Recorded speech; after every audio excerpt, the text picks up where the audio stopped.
তুমি এখন ঘুমাচ্ছ, এই ঘুমের ফাঁকে তোমার জায়গা দখল করে নিচ্ছে। তুমি এখন ভাবছো এই মানে কি শুধু চ্যাট জিটিপি?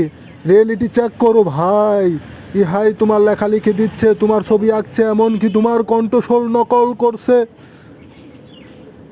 তুমি বসে আছো আর এআই ধরাচ্ছে। তুমি আজ একটা ভিডিও বানাবে বলে ভাবছো, এআই তখন সিনেমা বানিয়ে ফেলছে। তুমি এখন একটা ডিজাইন শিখবে বলে ভাবছো, এআই সেই ডিজাইন ডেলিভারি দিয়ে ফেলছে। জানো এটার নাম কি? AI revolution. আর এই বিপ্লবের ভিতরে তুমি যদি প্রস্তুত না থাকো, তোমার অস্তিত্ব মুছে যাবে চোখের পলকে। এআই শুধু প্রতিদ্বন্দ্বী নয়, শুধু দুর্বলদের প্রতিস্থাপন করো। তুমি যদি অলস হও, তুমি যদি আপডেট না হও, না তুমি যদি ভাবো আমি পারবো না, তাহলে পারবে এআই। আর তুমি যদি থাকো বেকার পিছনে অন্ধকার আর সে থেকে